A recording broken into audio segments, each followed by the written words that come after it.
Hello everyone, welcome to Easy Learning YouTube channel. I am Rajesh Shambi. Today I am going to introduce you to the fifth chapter of SSLC Social Science.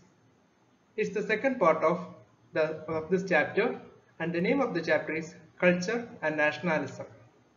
If you have not yet subscribed to my channel, please subscribe and share it. Also, leave your valuable comments in the comment box. Again, I request you to watch this video completely. Now, we can move on to the second part of this history chapter, that is Culture and Nationalism.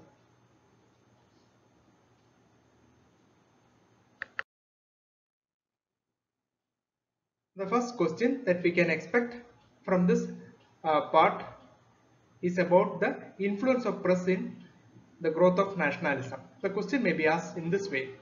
Explain the role of the press in fostering national unity and social reformation in India. മലയാളത്തിലും കൂടെ ഞാൻ വിശദീകരിക്കാം, അപ്പോൾ എല്ലാവർക്കും എളുപ്പത്തിൽ മനസ്സിലാക്കാൻ സാധിക്കും. പ്രസിന്റെ, അതായത് പത്രമാധ്യമങ്ങളുടെ സ്വാധീനം ഏതിലാണ്? ദേശീയത വളർത്തുന്നതിലും സാമൂഹ്യ പരിഷ്കാരങ്ങൾ ഭാരതത്തിൽ ഉണ്ടാകുന്നതിലും അന്ന് നിലവിലിരുന്ന പത്രമാധ്യമങ്ങളുടെ സ്വാധീനം എപ്രകാരമായിരുന്നു? ഇത് SSLC പരീക്ഷയ്ക്ക് പലപ്പോഴും ചോദിച്ചു കാണുന്ന ഒരു ചോദ്യമാണ്. The press played a very important role in fostering the feeling of nationalism in the minds of Indians in the 19th century. 19ാം നൂറ്റാണ്ടിൽ പത്രമാധ്യമങ്ങൾ വളരെയധികം സ്വാധീനം ചെലുത്തിയിരുന്നു. എന്തിനായിരുന്നു? ഇന്ത്യൻ ജനതയിനിടയിൽ ദേശീയ അവബോധം വളർത്തിയെടുക്കുന്നതിനായിട്ട്. The news covered the plight of the Indians under the British rule. British ദുർഭരണത്തിന്റെ കീഴിൽ ഇന്ത്യക്കാർ അനുഭവിച്ചുകൊണ്ടിരുന്ന വേദനകളും ദുരിതങ്ങളുമെല്ലാം പത്രമാധ്യമങ്ങളുടെ എല്ലാവരും അറിയുന്ന ഒരു സാഹചര്യം ഉണ്ടായി. The newspapers popularized the social reform movements and created awareness in the minds of the people against superstitions. നമുക്കറിയാം, ജാതിമത വ്യവസ്ഥകൾ കൊടികുത്തിരുന്ന ഒരു കാലഘട്ടമായതുകൊണ്ട് അന്ന് പലവിധ സാമൂഹ്യ അനാചാരങ്ങളും അന്ധവിശ്വാസങ്ങളും ജനങ്ങൾക്കിടയിൽ ഉണ്ടായിരുന്നു. ഇത് മാറ്റുന്നതിന്, ഇതിനെതിരെ ഒരു അവബോധം വളർത്തിയെടുക്കുന്നതിനും സമൂഹത്തെ കാലാനുസൃതമായി പരിഷ്കരിക്കുന്നതിനും അന്നത്തെ പത്രമാധ്യമങ്ങൾ സ്തുത്യർഹമായിട്ടുള്ള ഒരു പങ്കാണ് വഹിച്ചിരുന്നത്. They motivated the people against the economic exploitation of the British. നമുക്കറിയാം, നേരത്തെ ഉള്ള ചാപ്റ്ററുകളിലും ഈ ചാപ്റ്ററിന്റെ ഒന്നാം പാർട്ടിലൊക്കെ നമ്മൾ പഠിച്ചതുപോലെ പലവിധ സാമ്പത്തിക മേഖലയിലും ഉൾപ്പെടെ പലവിധ ചൂഷണങ്ങൾ ബ്രിട്ടീഷ് ഭരണാധികാരികൾ ഇന്ത്യൻ സമൂഹത്തിൽ ചെലുത്തിയിരുന്നു. ഇതിനെതിരെ ഒരു അവബോധം വളർത്തിയെടുക്കാൻ പത്രമാധ്യമങ്ങൾ വളരെയധികം സഹായിച്ചു. They threw light on the various revolts and agitations that occurred across the world. ഇതിന്റെ ഭാഗമായിട്ട് ലോകമെമ്പാടും സാമ്രാജ്യത്വ ശക്തികൾക്കെതിരെ, കൊളോണിയൽ ശക്തികൾക്കെതിരെ നടന്നിരുന്ന പലവിധ വിപ്ലവങ്ങളെയും പ്രക്ഷോഭങ്ങളെയും കുറിച്ചുള്ള വിശദമായ റിപ്പോർട്ടുകൾ പത്രമാധ്യമങ്ങൾ ജനങ്ങളിലേക്ക് എത്തിക്കാൻ ശ്രമിച്ചിരുന്നു. They reported about the various calamities and pandemics that hit the world. ഇപ്പോൾ ഒരു പാൻഡമിക്കിന്റെ ഒരു മഹാമാരിയുടെ ദുരിതം അനുഭവിക്കുന്നവരാണ് ലോക ജനതയല്ല. പ്ലേഗ് ഉൾപ്പെടെയുള്ള പലവിധ മഹാമാരികളും പ്രകൃതിക്ഷോഭങ്ങളും എല്ലാ കാലത്തും മനുഷ്യനെ വേട്ടയാടിക്കൊണ്ടിരുന്നു. അപ്പോൾ 19ാം നൂറ്റാണ്ടിൽ ഇത്തരത്തിലുള്ള മഹാമാരികളുടെയും പ്രകൃതിക്ഷോഭങ്ങളെയും കുറിച്ചുമൊക്കെ, ലോകമെമ്പാടുമുള്ള പ്രകൃതിക്ഷോഭങ്ങളെ കുറിച്ചുമൊക്കെ ഉള്ള ഒരു അവബോധം ഇന്ത്യയിലെ ജനങ്ങൾക്ക് പത്രമാധ്യമങ്ങളിൽ നിന്ന് ലഭിക്കുകയുണ്ടായി. ഇത് ദേശീയത വളരാൻ സഹായിച്ചു. Indian leaders mostly depended on newspapers to propagate their nationalistic ideologies. They considered journalism as a social service. ചരിത്രത്തിലെ ഏറ്റവും പ്രധാനപ്പെട്ട ഒരു ഭാഗം എന്ന് വെച്ചാൽ, നമ്മൾ ഇനി പഠിക്കാൻ പോകുന്ന പല ദേശീയ നേതാക്കളുടെയും അവരുടേതായ ത്യാഗോജ്വലമായ ജീവിതമൊക്കെ നമ്മൾ പഠിക്കാൻ പോവുകയാണ്. അവരുടെ സാഹിത്യരചനകളിലൂടെയും അതിലുപരിയായിട്ട് പത്രമാധ്യമങ്ങളിലൂടെയും ദേശീയത വളർത്തിയെടുക്കാനുള്ള ശ്രമം സ്തുത്യർഹമായ രീതിയിൽ നിർവഹിച്ചിരുന്നതായിട്ട് നമുക്ക് കാണുവാൻ സാധിക്കും. അവർ പത്ര പ്രവർത്തനം പോലും ഒരു സാമൂഹ്യ പ്രവർത്തനത്തിന്റെ കാഴ്ചപ്പാടോടുകൂടി ചെയ്തിരുന്ന ആളുകൾ ആയിരുന്നു എന്നുള്ളതും നമുക്ക് പഠിക്കാം. Their newspapers criticized the British policies and motivated national movement. ഈ പത്രങ്ങൾ എന്ത് ചെയ്തിരുന്നു? ബ്രിട്ടീഷ് ഭരണാധികാരികളുടെ നയങ്ങളെയും മറ്റുമൊക്കെ എതിർക്കുകയും അതിനോടൊപ്പം തന്നെ ഇതിനെതിരെ പ്രവർത്തിക്കണം, നമ്മൾ ഒറ്റക്കെട്ടായി നിൽക്കണമെന്നുള്ള ദേശീയ അവബോധം വളർത്തിയെടുക്കുകയും ചെയ്തു. Rajaram Mohan Roy was the first to start newspaper with a national perspective. അത്തരത്തിൽ ഒരു വിശാലമായ കാഴ്ചപ്പാടോടുകൂടി ദേശീയ അവബോധത്തോടുകൂടി പത്രപ്രവർത്തനം നടത്തിയവരിൽ പ്രഥമ ഗണനീയനായിരുന്നു Rajaram Mohan Roy. His Sampath Kaumudi in Bengali and Mirat-ul-Akbar in Persian focused on social reformation, democracy and nationalism. Other reformers and national leaders published newspapers in regional languages. Rammohan റോയുടെ കാര്യം പറയുകയാണെങ്കിൽ അദ്ദേഹം ബംഗാളിയിൽ സമ്പത്ത് കൗമുദി എന്നും Persian ഭാഷയിൽ മിരാറ്റ് ഉൽ അക്ബർ എന്നും പറയുന്ന 2 പത്രമാധ്യമങ്ങളിലൂടെ സാമൂഹ്യ പരിഷ്കാരങ്ങളും അതുപോലെ തന്നെ ദേശീയ അവബോധവും കൂടാതെ ജനാധിപത്യത്തെ കുറിച്ചുള്ള ഒരു ധാരണയും ഒക്കെ ജനങ്ങൾക്കിടയിൽ പകർത്താൻ ശ്രമിച്ചിരുന്നു.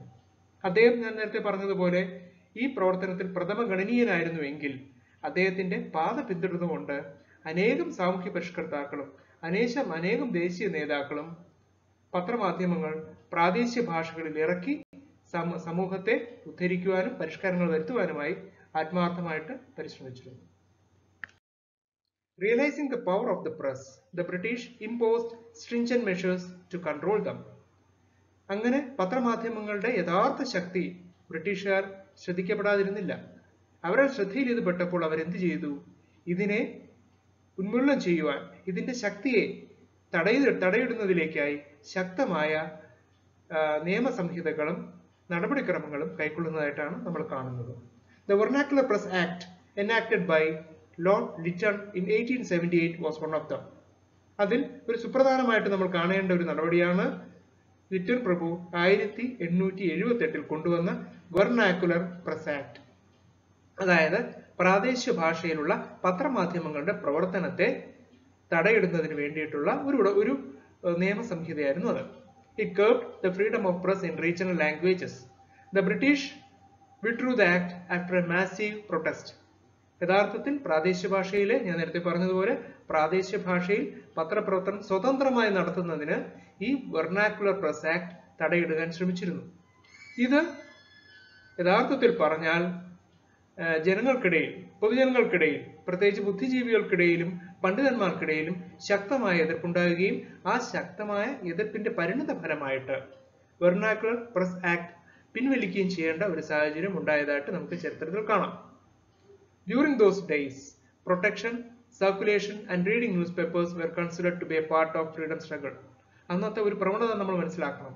വിദ്യാഭ്യാസം നേടിയവർക്കിടയിൽ പത്രങ്ങൾ വായിക്കുക എന്ന് പറയുന്നത്, അതിന്റെ പ്രചരണം നടത്തുക എന്ന് പറയുന്നത്, അതിന്റെ സ്വാതന്ത്ര്യത്തിന്റെയും അതിന്റെ സ്വതന്ത്രമായ നിലനിൽപ്പിനെയും സംരക്ഷിക്കുക എന്ന് പറയുന്നത് ഒരു തരത്തിൽ പറഞ്ഞാൽ സ്വാതന്ത്ര്യ സമര പ്രവർത്തനത്തിന്റെ ഭാഗമാകുന്നത് പോലെ കരുതിയിരുന്ന ഒരു സംഭവമാണെന്ന് കൂടി നമ്മൾ മനസ്സിലാക്കണം.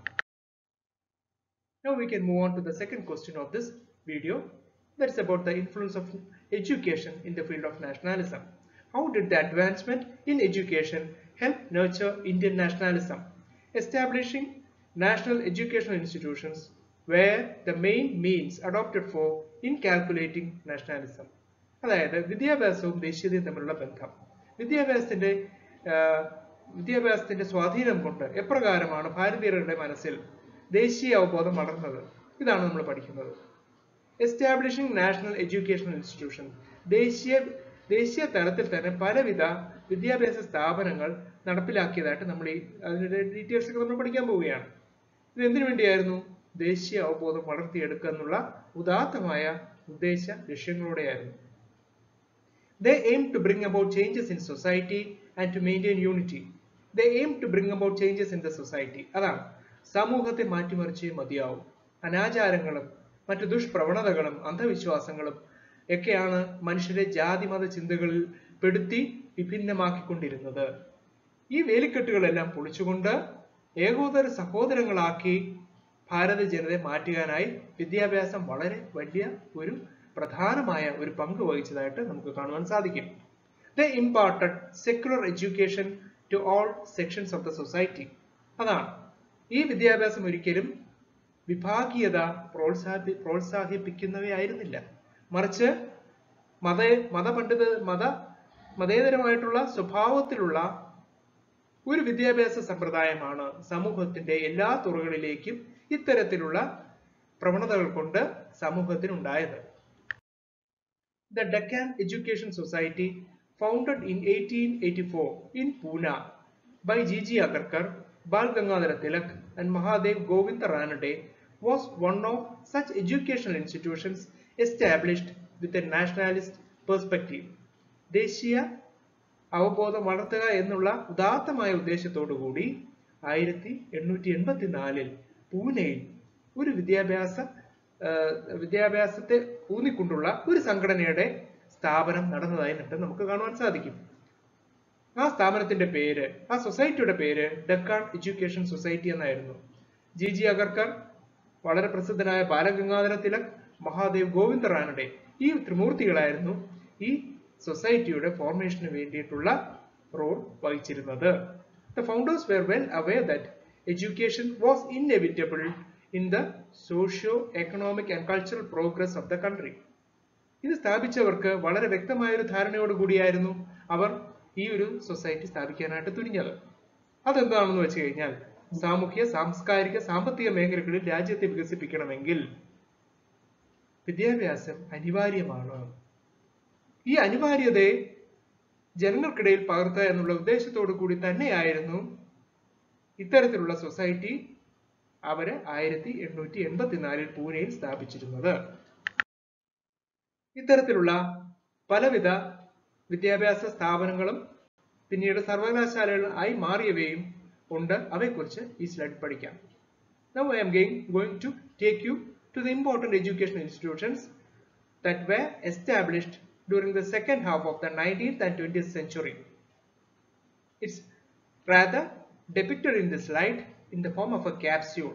As you can see, the name of the institution is rather shown on the left side, founder's name in the middle, and the place of establishment at the end of the column.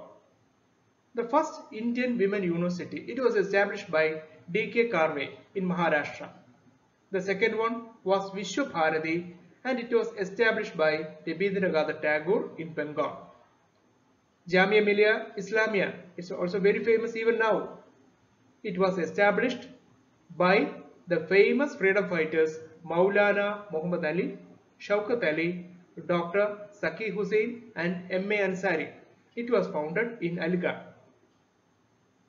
Now we can move on to the most important part of this education institution. That's the formation of Kerala Kalamandalam. All Malayalis can feel very proud because our state, even though it was formed only as late as 1956, we played a very important role. Our Malayalis also played a very important role in establishing an education institutions, and that was the formation of Kerala Kalamandalam by Vallathol Narayana Menon, and he established it in Cheruthurthi in Thrissur. There on the right side of the slide you can see an image of Kerala Kalamandalam, and on the left side we can see the father of our nation with Maharshi Rabindranath Tagore, and both of them are sitting and they are involved in a discussion at Vishwa Bharati University. The new educational policies, it's really the continuation of this question. So in 1937, Mahatma Ji proposed a special education plan, and this came to be known as Varda Education Plan. നേരത്തെയുള്ള സ്ലൈഡുകളിൽ മലയാളത്തിൽ ഞാൻ പറയാതിരുന്നത് ഏവർക്കും മനസ്സിലാക്കാൻ കഴിയുമെന്നുള്ളത് കൊണ്ടാണ്. Body പോർഷനിലേക്ക് വരുമ്പോൾ ഞാൻ മലയാളം കൂടെ പറയുകയാണ്. 1937 നമ്മുടെ രാഷ്ട്രപിതാവായ മഹാത്മജി ഒരു പ്രത്യേക വിദ്യാഭ്യാസ സമ്പ്രദായം നടപ്പിലാക്കുന്നതിനുള്ള പ്രൊപ്പോസൽ തയ്യാറാക്കി. ഇത് വാർധ എഡ്യൂക്കേഷൻ പ്ലാൻ എന്നാണ് അറിയപ്പെട്ടു വന്നത്. അതിന്റെ ഉദ്ദേശ ലക്ഷ്യങ്ങളെ കുറിച്ചാണ് ഈ സ്ലൈഡ് നമ്മൾ പറയുന്നത്. നേരത്തെയുള്ള ക്വസ്റ്റ്യന്റെ തുടർച്ചയായിട്ട് വേണം ഇത് കാണാൻ. It aimed to impart occasional education, and he believed that they alone could fight against the British. അതായത് വൊക്കേഷണൽ എഡ്യൂക്കേഷൻ, തൊഴിൽ അധിഷ്ഠിതമായ വിദ്യാഭ്യാസ സമ്പ്രദായം, അത് അക്കാലത്ത് തികച്ചും നൂതനമായ ഒരു ആശയമായിരുന്നു. ഇത് ഗാന്ധിജിയുടെ സംഭാവനയായിരുന്നു. അദ്ദേഹത്തിന്റെ ഉറച്ച വിശ്വാസം എന്താണെന്ന് വെച്ച് കഴിഞ്ഞാൽ, തൊഴിൽ അധിഷ്ഠിത വിദ്യാഭ്യാസം കൊണ്ട് മാത്രമേ ഭാരതീയർക്ക് ബ്രിട്ടീഷ് ഭരണത്തിനെതിരെ പൊരുതുവാനുള്ള ഒരു യോഗ്യത, പ്രാപ്തി, കഴിവ് നേടിയെടുക്കാൻ സാധിക്കുകയുള്ളൂ എന്നായിരുന്നു. Gandhiji proposed that education should be related to some productive occupation.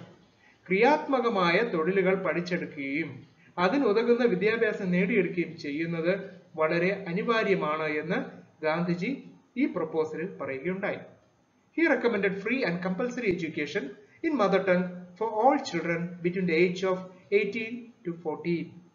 8 മുതൽ 14 വയസ്സ് വരെ പ്രായമുള്ള എല്ലാ കുട്ടികൾക്കും സൗജന്യവും നിർബന്ധിതവുമായ ഒരു വിദ്യാഭ്യാസം നടപ്പിലാക്കണം. അത് മാതൃഭാഷയിൽ തന്നെ ആകേണ്ടതും അനിവാര്യമാണ്. This perspective of education is known as നൈ താലീം. ന്യൂ എഡ്യൂക്കേഷൻ എന്നുള്ള അർത്ഥം വരുന്ന നൈ താലീം എന്ന് പറയുന്നത് ഇത്തരത്തിൽ ഗാന്ധിജിയുടെ വിഭാവനം ചെയ്ത ഒരു വിദ്യാഭ്യാസ സമ്പ്രദായം തന്നെയായിരുന്നു. The following were the important ideas spread by the national movement among Indians. ദേശീയത നമ്മുടെ ഭാരതീയരുടെ അക്കാലത്തെ തലമുറയിൽ ജീവിച്ചിരുന്ന ഭാരതീയരുടെ മനസ്സിൽ ഏതെല്ലാം തരത്തിലുള്ള ആശയങ്ങളാണ് മുളയ്ക്കുവാനും വളരുവാനും ഒതുങ്ങിയിരുന്നത് എന്നുള്ളതാണ് നമ്മൾ പഠിക്കുന്നത്. It's in A capsule form. Secularism നമുക്കറിയാം, മതേതരത്വം. നാഷണാലിസം ദേശീയത. വിമൻ എംപവർമെന്റ് സ്ത്രീ ശാക്തീകരണം. ഇന്റർനാഷണലിസം വിശ്വ പൗരനാണെന്നുള്ള ബോധം. രാജ്യത്തിനും ദേശത്തിനും അതീതമായിട്ട് നമ്മൾ ഒരു വിശ്വ പൗരനാണ് എന്നുള്ള ബോധം. Revival of traditions, traditional arts, പരമ്പരാഗത കലാരൂപങ്ങളെയുള്ള അതിൻ്റെ ഒരു വളർച്ചയും അതിൻ്റെ ഒരു പലതും താഴ്ചയുടെ അല്ലെങ്കിൽ നാശത്തിന്റെ മുഖത്തായിരുന്നു. അതിനെ വീണ്ടും റിവൈവ് ചെയ്ത് കൊണ്ടുവരിക, പുനരുദ്ധരിക്കുക. Protest against the foreign rule and caste system, വൈദേശിക ഭരണത്തിനെതിരെയുള്ള പോരാട്ടവും ജാതി വ്യവസ്ഥയ്ക്കെതിരെയുള്ള പോരാട്ടവും എല്ലാം യഥാർത്ഥത്തിൽ പറഞ്ഞാൽ നാഷണലിസ്റ്റ് മൂവ്മെന്റ് വഴി, ദേശീയത വഴി നമ്മുടെ മുൻ തലമുറക്കാരായ ആ കാലഘട്ടത്തിലെ 19ാം നൂറ്റാണ്ടിന്റെ രണ്ടാം ഭാഗത്തിൽ അല്ലെങ്കിൽ 20ാം നൂറ്റാണ്ടിന്റെ ആദ്യ പകുതിയിൽ ഉള്ള ഭാരതീയരുടെ മനസ്സിൽ പ്രദാനം ചെയ്ത യോഗ്യതകളായിരുന്നു, ആശയങ്ങളായിരുന്നു.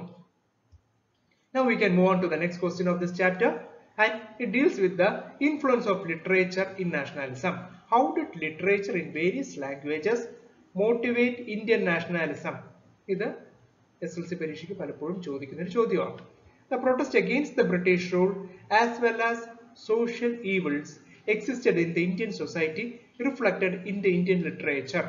അതാണ് ബ്രിട്ടീഷ് ഭരണത്തിനെതിരെയുള്ള സംഘർഷം അല്ലെങ്കിൽ വിപ്ലവങ്ങൾ, അല്ലെങ്കിൽ അതുപോലെ തന്നെ അതിനോടൊപ്പം തന്നെ സാമൂഹിക അനീതിക്കെതിരെയുള്ള പോരാട്ടങ്ങൾ, ഇതെല്ലാം ഇന്ത്യൻ ജനതയുടെ മനസ്സിൽ ഉണ്ടായിരുന്നത്.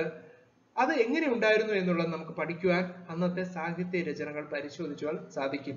നോവലുകളാകട്ടെ, കവിതകളാകട്ടെ, മറ്റ് കഥാസംഹാരങ്ങളായിക്കൊള്ളട്ടെ, ഇതെല്ലാം അന്നത്തെ ഇന്ത്യൻ ജനതയുടെ മനസ്സിന്റെ പ്രതിധ്വനികൾ ഉൾക്കൊള്ളുന്നവയായിരുന്നു. The writers reflected the sufferings and sorrows of the people through their poems, novels and other means of literature. ഞാൻ പറഞ്ഞ കാര്യം തന്നെയാണ് ഈ സ്ലൈഡിൽ ഈ പോയിന്റ് പറയുന്നത്. This developed among the people a sense of patriotism and dissent towards the foreign dominance. അതാണ്. അപ്പോൾ പാട്രിയോട്ടിസം നമുക്കറിയാം, ദേശത്തോടുള്ള സ്നേഹം. ഇത് വളർത്തിയെടുക്കുവാൻ സഹായിച്ചു. അതിനോടൊപ്പം തന്നെ വൈദേശിക ആധിപത്യത്തിന് പൊരുതുവാനും ഉള്ള പ്രേരണ നൽകി. Patriotic songs in regional languages bridge the gap between the upper class literates and illiterate masses. ഇത് സമൂഹത്തിന്റെ പല ശ്രേണികളിൽ, പല തലങ്ങളിൽ ജീവിച്ചിരുന്നവർ തമ്മിലുള്ള ഗ്യാപ്പ് അല്ലെങ്കിൽ ബ്രിഡ്ജ് അല്ലെങ്കിൽ വേർതിരിവ് ഇല്ലാതാക്കുവാനും വിദ്യാഭ്യാസമുള്ളവരും നിരക്ഷരരും തമ്മിലുള്ള അകലം കുറയ്ക്കുവാനുമൊക്കെ വളരെയധികം സഹായിച്ചു. Continuing with this portion, the concept of Bharata Mata was first presented in public through a play written by Shishir Kumar Ghosh and Satyendranath Tagore. നമ്മുടെ രവീന്ദ്രനാഥ് ടാഗോറിന്റെ പിതാവായ സത്യേന്ദ്രനാഥ് ടാഗോറും ശിശിർ കുമാർ ഘോഷും കൂടെയാണ് ഭാരതമാത എന്ന് ഇന്ന് നമ്മൾ പലപ്പോഴും ഭാരതാംബ എന്ന് നമ്മൾ പലപ്പോഴും വിളിക്കുന്ന ആ ഒരു ആശയത്തെ പൊതുജനങ്ങൾക്കിടയിൽ പരിചയപ്പെടുത്തിയത്. ഇത് നമ്മൾ എപ്പോഴും ഓർക്കേണ്ടുന്ന ഒരു സംഭവമാണ്. Bankim Chandra Chatterjee, in his work Anandamata, narrated the plight of Bengali farmers and disparity between rich and the poor in the Bengali society. അന്ന് നമുക്ക് എപ്പോഴും അറിയാം, ബംഗാൾ ഭാരതീയ സ്വാതന്ത്ര്യ സമര ചരിത്രത്തിൽ സുപ്രധാനമായ പങ്ക് വഹിക്കുന്ന ഒരു നാടാണ്. പല സാമൂഹ്യ പരിഷ്കർത്താക്കളും പല ദേശീയ നേതാക്കളും അവിടെ ജന്മമെടുത്തവരായിരുന്നു. പല വിശ്വസാഹിത്യകാരന്മാർ അവിടെ ഉണ്ടായിരുന്നു. ടാഗോറിനെ കൂടാതെ തന്നെ ബങ്കിം ചന്ദ്ര ചാറ്റർജി അദ്ദേഹം എന്ത് ചെയ്തു, അദ്ദേഹത്തിന്റെ ആനന്ദമഗ് എന്ന് പറയുന്ന ബംഗാളിൽ എഴുതിയ ഒരു കൃതി വഴി ബംഗാളിലെ കർഷകരുടെ കഷ്ടപ്പാടുകൾ, അവിടുത്തെ ധനികരും ദരിദ്രരും തമ്മിലുള്ള ബംഗാളി സമൂഹത്തിൽ നിലനിരുന്ന അന്തരം, ഇതെല്ലാം ആനന്ദമാതയിലൂടെ ബഹുമാനപ്പെട്ട ബങ്കിം ചന്ദ്ര ചാറ്റർജി നമ്മളെ അന്നത്തെ ജനങ്ങളെ അറിയിക്കുകയുണ്ടായി.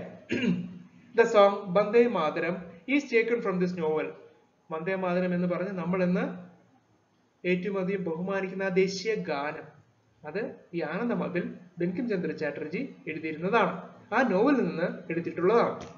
Neil Darpan, a play written by the Bengali writer Dinabandhu Mitra, depicted the severe exploitation suffered by the indigo farmers in Bengal. അടുത്ത ഒരു കൃതിയാണ് നീള ദർപ്പൺ. അത് ദീനബന്ധു മിത്ര എന്ന് പറഞ്ഞ മറ്റൊരു പ്രശസ്തനായ ബംഗാളി എഴുത്തുകാരൻ എഴുതിയതാണ്. അത് ബ്രിട്ടീഷ് മേധാവികൾ, ബ്രിട്ടീഷ് അധികാരികൾ ഇൻഡിഗോ കർഷകരുടെ ഏതെല്ലാം വിധത്തിൽ ചൂഷണം ചെയ്തുവെന്ന് ഉള്ളത് ജനങ്ങളെ ബോധ്യപ്പെടുത്തുവാൻ എഴുതിയിട്ടുള്ള രചിച്ചിട്ടുള്ള കൃതിയായിരുന്നു. Indian association, a political movement floated by Surendranath Banerjee, campaigned for the welfare of the Bengali farmers, taking inspiration from നിളദർപ്പൺ. ഈ പറഞ്ഞ നിളദർപ്പൺ എന്ന് പറയുന്നത് കൃതിയിൽ നിന്നുള്ള പ്രചോദനം ഉൾക്കൊണ്ടുകൊണ്ടാണ് നേരത്തെ നമ്മൾ പറഞ്ഞ ബഹുമാനപ്പെട്ട സുരേന്ദ്രനാഥ് ബാനർജി ഇന്ത്യൻ അസോസിയേഷൻ എന്ന് പറഞ്ഞ ഒരു ദേശീയ പ്രസ്ഥാനത്തെ സ്ഥാപിക്കുകയും അത് പിന്നീട് കർഷകരുടെ ഉന്നമനത്തിന് വേണ്ടി പ്രവർത്തിക്കുകയും ചെയ്തിരുന്നതായിട്ട് നമുക്ക് കാണാം. This play triggered farmers' unrest in various parts of the country. ഇതിന്റെ പ്രതിധ്വനികൾ, അലയൊളികൾ ബംഗാളിൽ മാത്രം ഒതുങ്ങിയില്ല, മറിച്ച് ഇന്ത്യയിലുടനീളമുള്ള കർഷകരുടെ പ്രതിരോധത്തിന്റെ, പ്രതിഷേധത്തിന്റെ ജ്വാലയായിട്ട് പറന്നു കയറുന്നതായിട്ട് നമുക്ക് കാണുവാൻ സാധിക്കും. ഉറുദു പോയറ്റ് അല്ലാമ മുഹമ്മദ് ഇക്ബാൽ, സാരെ ജഹാം സെ അച്ഛാ Hindustan Hamara, praise the beauty of India's nature and unity of its people. നമ്മൾ വളരെ കുട്ടിക്കാലം തൊട്ടേ നമ്മൾ പാടുകയും കേൾക്കുകയും ആദരിക്കുകയും ചെയ്യുന്ന ഈ വരികൾ യഥാർത്ഥത്തിൽ പറഞ്ഞാൽ ഉറുദു കവിയായ അല്ലാമ മുഹമ്മദ് ഇക്ബാൽ എഴുതിയിട്ടുള്ളതാണ്, അദ്ദേഹം രചിച്ചിട്ടുള്ളതാണ്. അത് ഏതൊരു വ്യക്തിക്കും നമ്മുടെ ഭാരതത്തിന്റെ പ്രകൃതി സൗന്ദര്യത്തിന്റെയും ഭാരതീയർ ഒന്നാണെന്നുള്ള സങ്കല്പത്തിന്റെയും ഒരു ചിത്രം അവരുടെ മുമ്പിൽ അനാവരണം ചെയ്യുന്നതാണ്. Now we can move to the next slide, and in this slide we can have a glimpse of the important works like those we have mentioned now in this slide. It belongs to various Indian languages which include Bengali, Hindi, Tamil, Urdu, Malayalam, etc. ആദ്യം നമുക്ക് നോക്കാം രവീന്ദ്രനാഥ് ടാഗോർ ബംഗാളിൽ രചിച്ച Geethanjali Gora. It was very famous. Then comes the Sevasadan, Premasaram and Rangabhumi written by Premchand in Hindi. അതുപോലെ തമിഴിൽ we can look into the next work written by Subramaniam Bharati, and it includes Panjali Sabadam, Kannan Pattu, Kuil Pattu and Kali Pattu. Those were written in Tamil by the famous poet, patriotic poet, and his name was Subramaniam Bharati.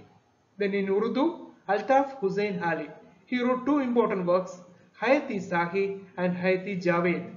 And now, last but not the least, we can move on to Malayalam. And in Malayalam, Vallathol Narayana Menon wrote the important works Inde Gurunathan Bapuji Menon, Indiyude Karachil. ഈ രണ്ട് കൃതികൾ, these were written in Malayalam by our own pride Vallathol Narayana Menon. Thus we have come to the end of this video. and of course this chapter. And thank you all for watching this video. Please subscribe it and share it.